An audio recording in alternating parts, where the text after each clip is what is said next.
And tonight we've asked various members of the church who are deeply engaged in justice work in the community, within our walls and outside our walls, to share why they do the work that they do, how they've been called to do that work. They may share how long they've been doing that work, but how their work has been influenced by our UU faith and what the practice of justice means to them. So I'll call on those folks, and then after all of those folks have finished their stories, if any of you would like to share some of the work that you've been doing, that would be great.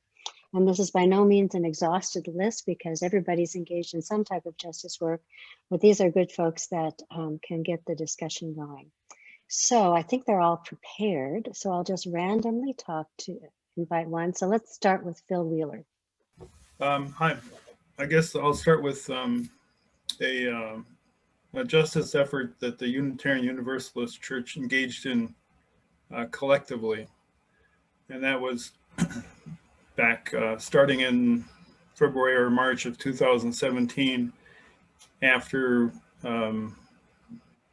Fritz Hudson and Alita Borud and I attended a meeting about sanctuary and found out that families in Olmsted County and in Rochester had convened to be given help assigning custody of their children to others in the event that they might be deported. And we found that to be an egregious situation.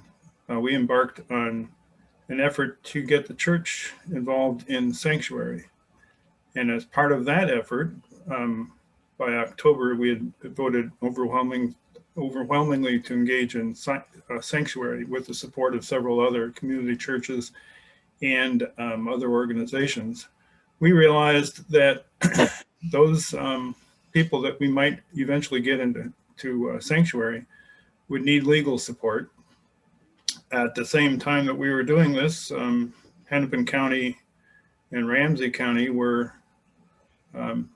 adopting programs through local government to provide for legal defense for people in immigration court. So we organized an interfaith group with community organizations and several community faith institutions called the Rochester Interfaith Immigrant Rights Coalition, and tried to persuade the county board to do the same thing that Hennepin and Ramsey County were doing for 18 months and failed. And so we decided we'd go on, do it ourselves. And we formed a nonprofit organization called the Southeastern Minnesota Interfaith Immigrant Legal Defense by starting in January of 2019, we started raising money. By August, we had enough to enter into a contract with two nonprofit pro bono legal firms, legal organizations, nonprofits, and started offering legal services. So far, we've had 7 cases. We've won 5 of, well, we've lost 2 of them. We have 2 of them still in process, and we've won 3 of them. The Rochester Interfaith Immigrant Rights Coalition is still going on, and that organization is a loose coalition of about 80 people are on our mailing list. And we are working on municipal ID through the city library. We seem to have some support for that and hope to move it ahead this year. And in addition, we're working on issues like a minor traffic offense that ends up with a fine and the fine can't be paid, ends up with a warrant, and the warrant ends up with somebody being arrested and turned over to ICE and spending 4 months in jail before his family can bail him out, that sort of thing. We are hopeful that the new administration will make this a lot more tolerable situation, but it won't happen soon at any rate. So that's going on. In addition, Racial Justice Task Group and the NAACP had collaborated back when the Racial Justice Task Group was more active. And that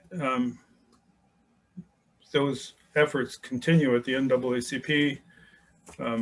We are working on, well, I say we because I'm on the executive committee now, We are working on education achievement gaps and discipline disparities, criminal justice disparities, and economic issues like making sure that minority enterprises are fully considered and fully supported.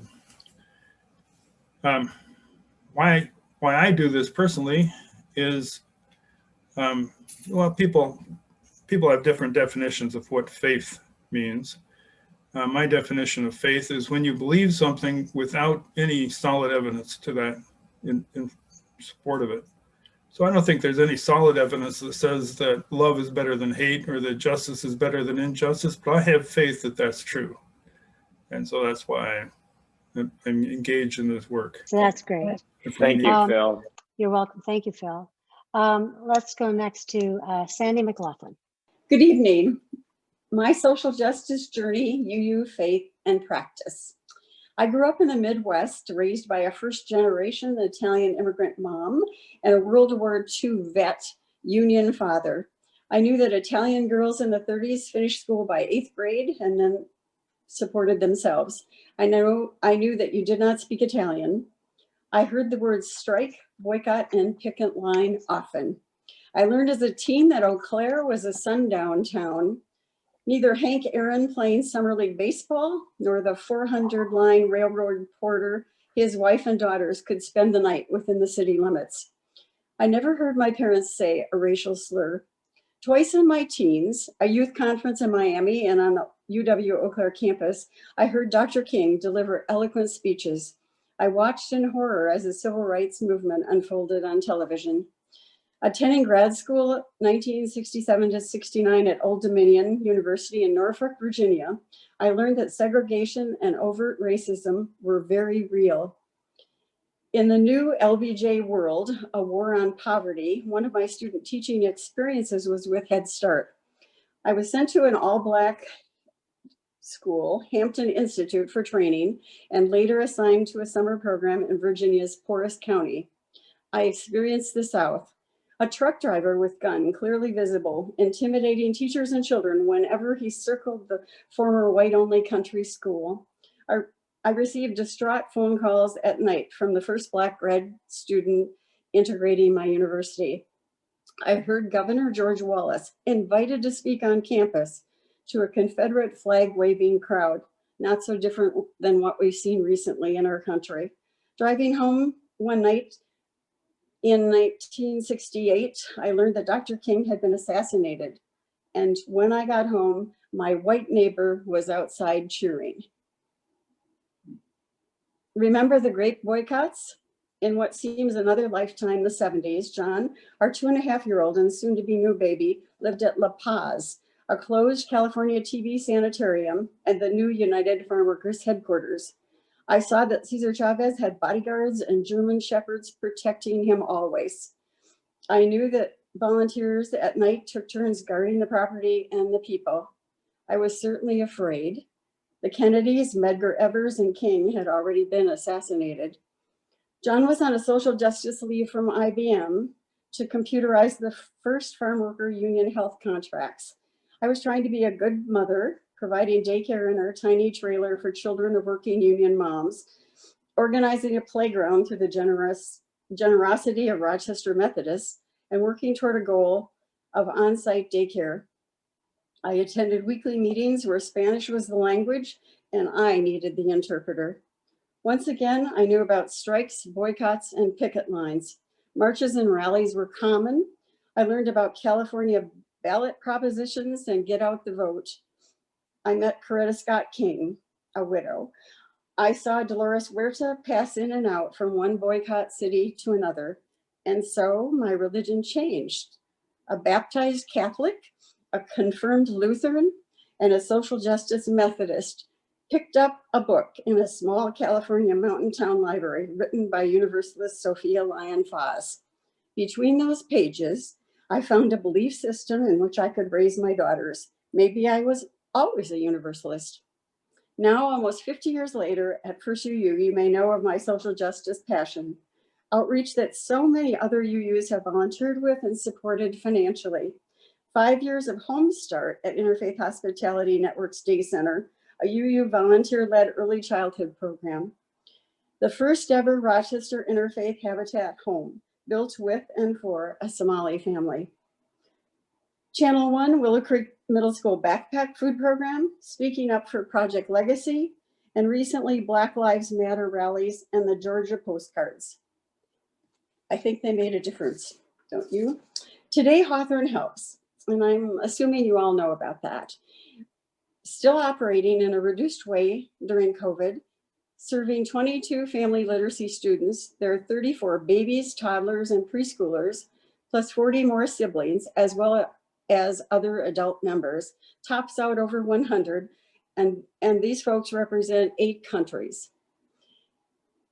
I love our staff drop off care bags weekly when they deliver preschool learning kits to these families. I love our mission statement: offer support that affirms personal dignity, welcome newcomers to our community, and encourage all students' educational success. It is a challenge, though, today. Hawthorne Helps in 6 years has established a strong partnership and financial base with local faith, community, and business partners. Hawthorne Education Center currently has no on-site students. It is time to do more. To that end, starting in February, a COVID-19 partnership confirmed today with Community Health Clinic, formerly Migrant Health, at the Heinz Center is planned. This clinic serves a low-income and diverse population similar to Hawthorne. 30 to 35 patients are seen weekly by appointment only during COVID. You volunteers will soon shop, pack, and deliver 35 bags of non-SNAP items to the clinic twice monthly. Thank you, UUs. I'm so proud to be part of you. Thank you so much, Sandy. Thank you, thank you. We certainly are shaped by our experiences. We'll hear from one of our younger justice workers, and turn it to Annie Baboulian. Hi everyone, my name's actually Ani Baboulian, but don't worry, everyone gets Sorry. that mixed up. Okay. No worries. So yeah, I am probably one of the youngest advocates out here. 17, I'm a senior at Mayo High School. And just recently, this past year, because of COVID, you know, can't really do much. Life has slowed down. I have really gotten involved in our community and just the communities in the world around us. One thing I want to talk about is Revolutionary Earth. Some of you may have heard me talking about this before because I've kind of hinted at it, but I have really gotten involved with that local nonprofit organization here in Rochester. What it does is it takes your backyard, your front yard, basically it takes lawns and turns them into gardens. And everything that they grow in the gardens, all the produce goes towards food insecure families and people in need. It goes towards the poorest people in Rochester. I got involved through Gus Braga, who is in this video call meeting. And after getting involved through him, I actually got 25 Mayo High School students to volunteer at an event for the organization. And after that, the leader of the organization, Christopher Brenna, he kind of saw my efforts, and after that he asked me to be on the board of directors. So right now I serve on the board of directors, and I also co-lead with the volunteer circle. So for the board of directors, it's a board of about 20 people, and we're kind of like the executive members. We like yay or nay decisions, and we just talk about overall goals and everything. On the volunteer circle, I connect groups of people to the organization, and I also connect our organization to other organizations in hopes that we find new volunteers. So once again, like this organization, I just love it so much because it gives equality to everyone. It gives everyone, even the poorest people in Rochester, a fair chance to eat healthy organic food. And I think that is so important, not only for everyone's health, but also just to treat everyone equally. So equality is like one of my like strongest values that I've learned from the UU Church after hearing everyone speak. You know, this this world could get more equal in a lot of aspects. And then also just compassion. Just to care about everyone in need really shows compassion and kindness. That's exactly what this organization does. So if you guys want to get involved, we're going to have a ton of volunteer opportunities, mostly on weekends in the spring, coming up this spring. And you can just go to revolutionaryearth.org, and there's volunteering, there's donating, everything like that. But then also just this year, I have gotten involved in many other different organizations. I'm involved in Mayo Key Club, which is an organization or a club at Mayo High School. And basically it just gives us as students a lot of volunteer opportunities. So I've written postcards for Reclaim Our Vote, which someone talked about. And that was to try to minimize voter suppression, which is very, very important for disenfranchised people to vote.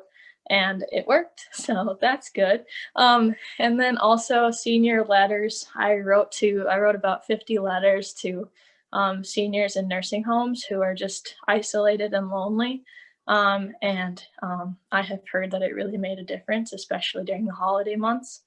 And then also just environmental clubs at Mayo, different clubs and activities. I've just really stretched my roots in many different directions this year. And lastly, the Mayor's Youth Council. So I just started that. I think it just started this year.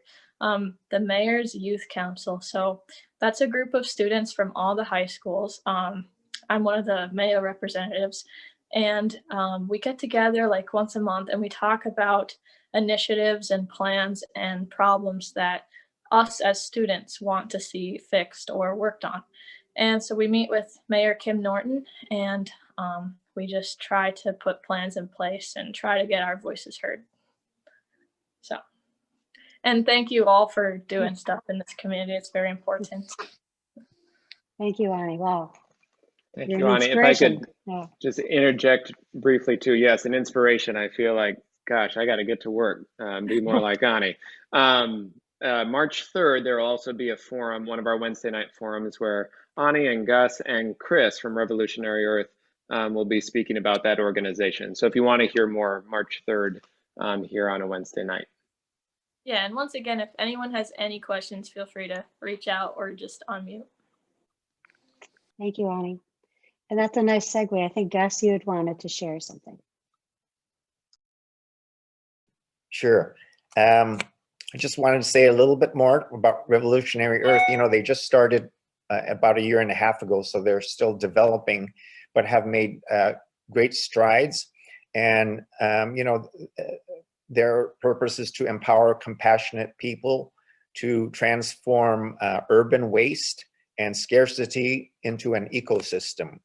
They're dedicated to restoration and reappropriating waste and eliminating scarcity in both the natural and human urban ecosystems. It's very complicated, and it's also headed in the right direction. So I hope, and there are many levels, even during the week, where you can volunteer to help out in the most simple ways and in more complicated ways. I just want to add too, with that is my my efforts to develop square foot gardening in Rochester. It has some of the same values that Revolutionary Earth has, and I hope to talk more about that later. My other organization I'm really dedicated my life to is Isaiah, Minnesota, and so many of you have heard me talk about this. You know, I love the way it really delves into some of our deepest values at UU, talking about inclusion and having a true multiracial democracy that honors each person's dignity, and an economy that allows every person to thrive. And again, you've heard it before, no exceptions. I like the way they act collectively and powerfully strengthening the ability of people to address both local and regional community issues. Things like mass incarceration, immigration, healthcare, childcare, educational deficits, and racial inequity. They look at public infrastructure, and they're trying to make sure that it's distributed equitably. And they try to apply our collective resources to achieve equity in education, and opens access to opportunity to students of color, especially across Minnesota. Isaiah also seeks fairness in all its dealings, eliminating financial discrimination against communities of color. And they take an aggressive approach to enforcing fair lending laws. And you've heard before, they've worked and passed legislation on paid family and medical leave, and also have developed some good funding for our childcare agencies in town and across Minnesota. So I'll just end with that, and happy to talk to anyone who wants to know more information about it. Thank you, Gus. The next person that we had asked was another gal that's been engaged in justice work for a long time, and that was Julie Wilkinson. Okay, great. So compared to these other people who have spoken, I'm very lightweight. I have, as Gail said, been a participant in social justice work through First UU for as long as almost as long as I've been coming to the church, which is close to 40 years. So I had brothers who were, marched in the civil rights movement and anti-war, marches in Washington. But I've been more of a social service, I guess, worker than trying to just do the small things. As I said, associating with Alita and Sandy and Phil and Kelly Ray Patrick have, been my Booze and Gail and Paula. I've learned a lot, but so I've been involved in so some of the things that besides Isaiah, besides Project Legacy, besides Hawthorne Helps that you've heard about, and the sanctuary movement, I've been a lead person in Family Promise volunteers at First UU for quite a while, and Family Promise is an organization that helps to provide shelter and meals, housing for folks' families who find themselves, homeless, and they are still operating. They're starting to host families again next month at a new location. Due to COVID, it's different, but we still will help provide meals, and those who are feeling up to it, also doing some interaction with the families. But I also was involved in Saturday noon meals, so it was a soup kitchen type that was started at Christ United Methodist Church, providing a warm, hot meal on Saturdays. The Salvation Army did Monday through Friday, but there wasn't something on the weekends. And so, and again, they're, cooking meals, serving it family style. And I think it was a wonderful thing for many people. But it's right now not happening in the same way. They are, I think, doing some cooking, or were, when the shelter, the warming center was at the Civic Center, and I don't know exactly how now. And another thing was the community food response, which Ella Van Landingham was got me involved in, where again they collect food from different businesses and that would be thrown out otherwise, and then they package it and give it out to people. They still are doing it on a limited basis up at their north side near Gage School. But again, we all know food is, something that we all really need, and we don't want people, to go hungry. One other thing that when we were with Syria. The Syrian refugees crisis was in the forefront. Elizabeth Katzman and Cynthia Dobby were very concerned about how could we help, because this church back in the days of the Vietnam refugees, sponsored some refugee families. Well, things have changed and you can't, do that sort of sponsorship, but we partnered with Catholic Charities to offer help. And like I was, along with Anita DeAngelis, a mentor, worked with an individual Anuak family from Ethiopia. And we also, though, helped, supply food when new refugee families, and we still are, when new refugee families come to town. There's been less, but they have still been coming. And then also helping, to provide furniture and set up apartments and things like that. So those are the smaller things I think that I wanted to mention that haven't been mentioned so far, but Project Legacy and Isaiah and are certainly big things for me too. So Thank you, Julie. And then George, did you have some reflections to share with us tonight, George Johnson? I was very impressed with what Julie just had to say, because it's the people that go out and actually do the work that makes a huge, huge difference. I would say that we've done some things in the past with a lot of help and support from many people that I see here in the room. But I guess I didn't write a list of things down to talk about, and I don't know what but perhaps if I listen to another person, I could come back and I could make a list of things that were involved in. And that's okay. We'll come back to you, George.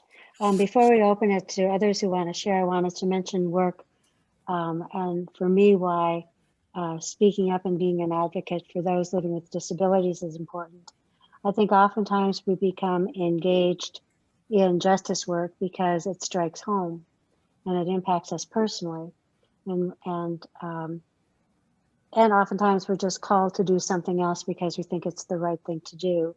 But for me, of course, it's to be the voice of those that can't speak for themselves. So it really is trying to be out there doing the legislative work, trying to get bipartisan work done with the legislature, trying to get bills passed that are supportive for folks living with disabilities. But in connecting to our faith, it's really that inherent worth and dignity of everyone. And that's probably the biggest challenge and obstacle for me. It's that attitude of folks that people may have to those that are marginalized or different. And when you don't walk in those shoes, you don't know what you're talking about oftentimes. In one experience, when we had tours coming in to see possibilities and see what was there, there was a gal that offered to donate some very used, more than gently used furniture, and we had to turn them down. And she was rather taken aback by that we wouldn't accept this donation. And basically said, well, they're not, these folks are delayed, they're not going to notice anyway. And for me, in the most gracious way that I knew how, to tell her that it was probably the most disgraceful thing I'd ever heard, because everybody has worth, and to think that someone with a disability or a developmental disability shouldn't be worthy of something nice or something new was disheartening. So I think it's that work, that justice work that keeps us going, that's often difficult and discouraging because you run into barriers all the time. But it's that attitude of keeping going, because eventually you'll make headway with something. And for every person that you can reach, that you can change their mind or listen to and hope that you can at least understand their perspective, but at least in my case, to make those differences. And what's the most difficult, I think, working with the legislature is that it's always a question of priorities. And most of our local legislators are supportive of folks in the disability community. But some don't understand why everyone with a disability can't be out working in the community. And when you explain that maybe if they're cognitively a 4-year-old or can't read or write, it's hard for them to hold out a paying job. But it's also for them to say, well, if I have to choose sometimes between building a bridge and supporting people, how am I going to justify what's worth more? So those are the kinds of barriers, and the things that keeps me going is just to be a voice for those that can't speak for themselves, and to remind folks that everybody has value. And with that, I think, do we have any questions, or did anybody want to come back to anything? So I guess Phil, okay, go ahead, Phil. I noticed that a lot of people offered the opportunity to volunteer, and I failed to do that. So I want to make sure that people understand they have the opportunity to volunteer. First of all, the NAACP is open to larger membership. And one of the advantages of attending NAACP meetings is that you get that humility that Molly talked about last week, because you're open to the perspective the people of color have on the same events that you've seen. And you see how they perceive it a little differently. So that is an opportunity for everybody who wants to interact with that part of our community.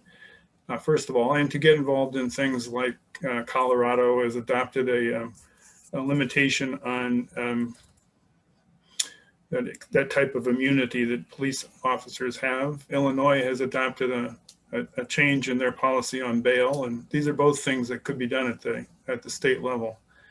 And in addition, they're working on things like racial segregation, income segregation in the schools, and that's something that's a community issue. That's thing one. Thing two is the NAACP is limited in what it can take positions on by the fact that it's a nonprofit that's not a church. I'm not sure who should be in charge of finding a chair for the Racial Justice Task Group, but the Racial Justice Task Group had no such limitations. And that gave us an opportunity to have more of a voice than a group like the NAACP that worries about losing nonprofit status would have, or that worries about being perceived as being political.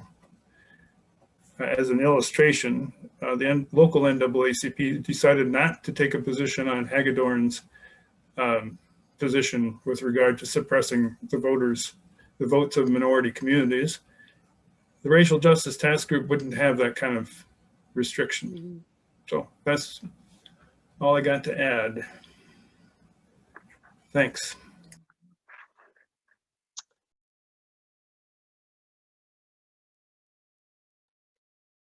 So as we Thank you. Go ahead. Yeah, No, I was go going to ahead. say, as we open it up here for questions, reflections, additional reflections, or wonderings, I also just want to say, if folks are interested, or after this forum are interested in connecting with any of the organizations that were mentioned, or have a question about them, like, who was this person that spoke about this one thing? Feel free to reach out to me, and I can make sure to get you connected if you don't know everyone or all the organizations. There's a lot mentioned here, which is a beautiful thing. But I want to open it up if there are questions, reflections from those gathered here tonight that want to share. Oh, before we do that, I think Ella Van Lanningham had wanted us to mention about the low-income tax program. And she mentioned various folks who are involved, the Brutinells, Joyce Lewis, Jean Murray, Bill Thompson, James Rentz, John McLaughlin's engaged in that too as greeters, and some working in taxes. So I'm going to put Mark Brutinell on the spot if he's still on. Are you still Well, on? I'll talk about it. Okay, because what I want to know Mark, is also not only what it is that you do, okay, but why are you doing this work? Okay, well, we've been doing it for about 3 years, and tax preparation doesn't seem like a social justice issue, but it really is when you're helping people with low income.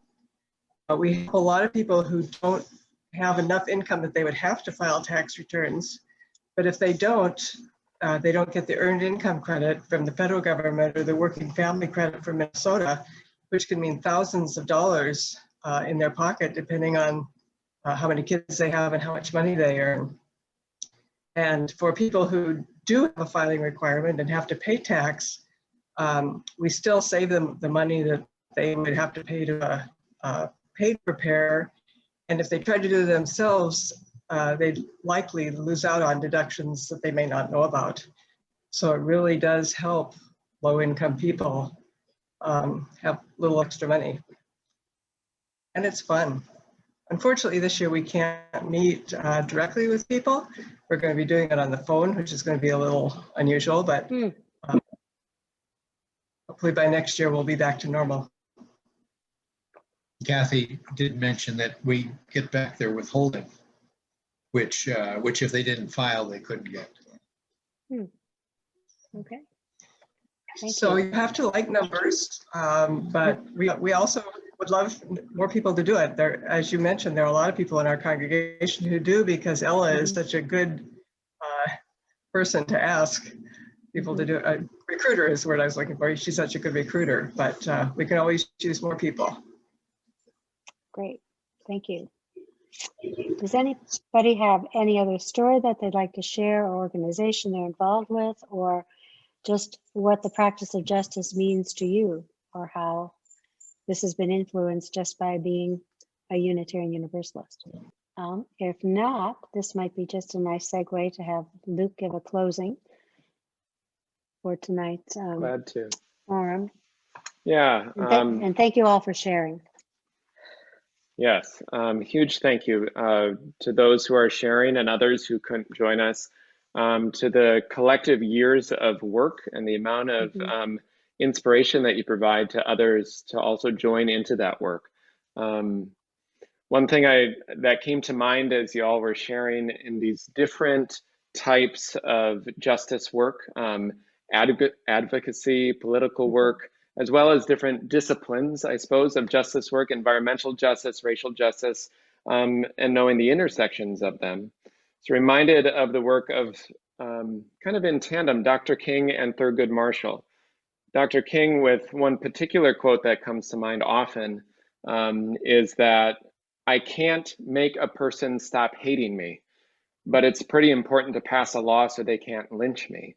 And in that one quote, talking about the importance of justice work is a lot about personal transformation, but it's also about political power and legal precedent, and having that take shape in our political system to really protect people. And of course, that was the legacy of Thurgood Marshall and his work in the legal system and the courts, protecting folks in structural ways. And I think at our best, Unitarian Universalism, but just churches in general, at our best, we're catalysts for an intersection of all those ways: advocacy, direct service, and personal transformation. So that you come to church or join in a community for personal transformation and learning and growth. And from that, you're connecting and making community and learning how that calls you forth back into the world. And then you come back and go, oh my God, that was so hard, or that was so inspirational, or whatever it is. And you bear that testimony and tell that story. And then you go back out again. It's that action reflection model in living community, even in a time of distance. So I'm grateful for that. So as we close here, just a reminder, if folks have questions about those organizations, feel free to reach out to me. I'll be glad to connect you with folks that have been doing this work for a long time in the community, and can get you connected with new organizations too. And if there are those who wanted to be here that couldn't, just let them know that these are on the website as well, if they want to watch and hear some of these stories as well. I see chat there. George, before we end, I know that Gail had said we'd come back to you. Is there anything additionally you wanted to share, George? Well, actually, I started to write a few things down. Okay. And I thought, there are a lot of things that that we've had an opportunity to participate in through the Diversity Council, and through a variety of activities, and it's just a little bit, a lot of things. So I don't, I would only say that there's a huge need to show up and be present sometimes when people are marginalized. It means a lot. Frankly, the sign out in front of the church, you know, that is very, very helpful to other people. It says, love your neighbors and so forth. And this has been a very tough 4 years, I will tell you. And people need the support that our church gives and the helping hands. We ran a program called Not in Our Town a long time ago that basically supported people and told them, you know, we don't support violence in this community and we want to have a safe community for everybody. And that really needs to be said. There seems to be a huge group of folks that think violence is the only solution, and love and appreciation is the only alternative.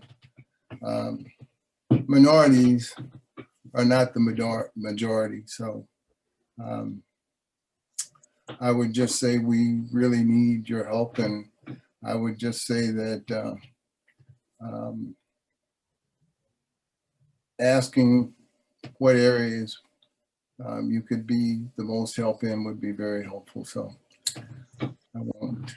Well, George, I just want to say George has been a leading voice in all of Rochester for, you know, justice work, and has been an inspiration. And we've been very lucky to have him in our church. And he started, you know, was the rate we were starting a program, The Power of Illusion, right when, you know, COVID cut us short. But that's something too that he did many years ago at the church, and was for me a real eye opener.